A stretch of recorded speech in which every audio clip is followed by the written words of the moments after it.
Polícia em ação. E está entrando no ar o nosso quadro Polícia em Ação. As ações da polícia em benefício da população. Polícia em ação. Vamos falar do Fórum Brasileiro de Segurança Pública, que apresentou dados que preocupam sobre a violência contra a mulher em 2023. Isso porque o total é 1.463 mulheres que já foram mortas por causa da condição de gênero. Vamos observar. O levantamento mostrou que no ano passado, 1.463 mulheres foram mortas pela condição de gênero. Esse é o maior número da série histórica, iniciada em 2015. E eu quero saber como vocês do Fórum veem a crescente desse número e também analisam esse recorde.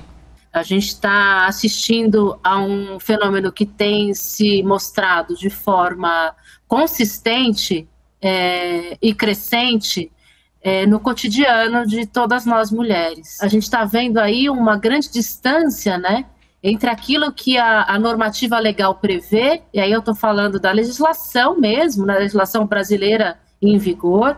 Então a gente tem legislações específicas voltadas para proteger os direitos das mulheres, que é a Lei Maria da Penha, que é do ano de 2006, e vem se tentando fazer, desde então, né, dos 20 anos para cá, pelo menos, um grande esforço, né, de se melhorar essa capacidade do Estado responder à violência contra a mulher.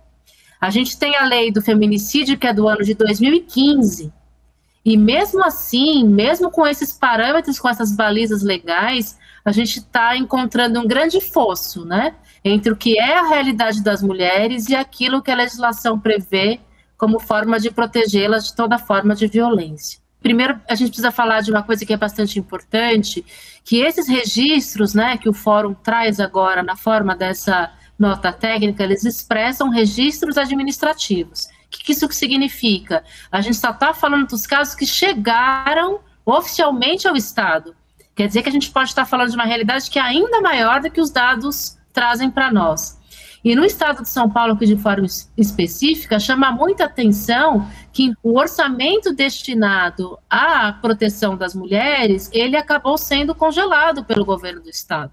No caso específico das novas delegacias da mulher, dos 24 milhões previstos para esse investimento, apenas 3% do orçamento foi executado. Juliana Brandão, pesquisadora sênior do Fórum Brasileiro de Segurança Pública. Juliana, muito obrigada pela conversa. Polícia em ação.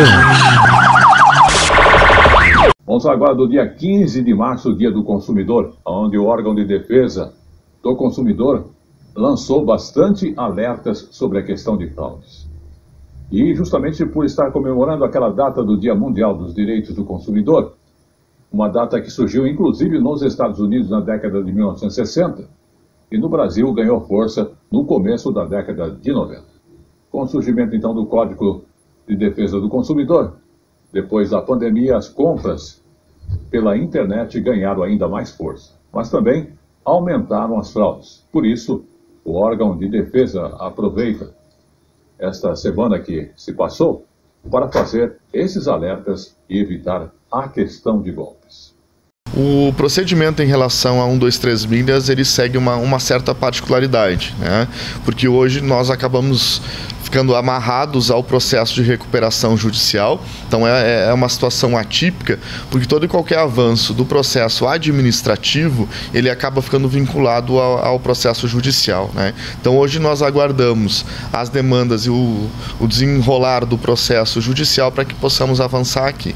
Já a questão que envolve a URB, nós tivemos um avanço e na data de hoje, esse avanço de forma pontual foi publicado no Diário Oficial o aceite, o despacho que nós aceitamos um pedido da URB para dar início às negociações de um TAC, que é um termo de ajustamento de conduta. Então nós tivemos um processo instaurado contra a URB, nós tivemos uma cautelar contra a URB suspendendo determinadas atividades da empresa. E a empresa então nos apresenta um pedido de TAC, um pedido de ajustamento de conduta. Então isso foi aceito. A próxima fase agora são as rodadas de negociação, para que nós tenhamos um documento, um termo de ajustamento de conduta a ser assinado com a empresa. Polícia em ação. E vamos agora ao último caso do Polícia em Ação, que tem a ver com a questão do programa Celular Seguro. É um programa que tem aí em torno de 1.700.000 pessoas, usuários cadastrados. Então, a pessoa às vezes perdeu o celular ou teve o seu celular roubado. Então, esse programa, ele que é um programa importante, que foi lançado em dezembro do ano passado pelo governo federal, o Celular Seguro. As ações dele são bastante importantes porque ele acaba impedindo que o celular seja usado em caso de furto, roubo ou mesmo perda. Vamos observar. Desde o lançamento em dezembro, o programa Celular Seguro já registrou mais de 30.000 pedidos de bloqueio de celular por perda, roubo ou furto.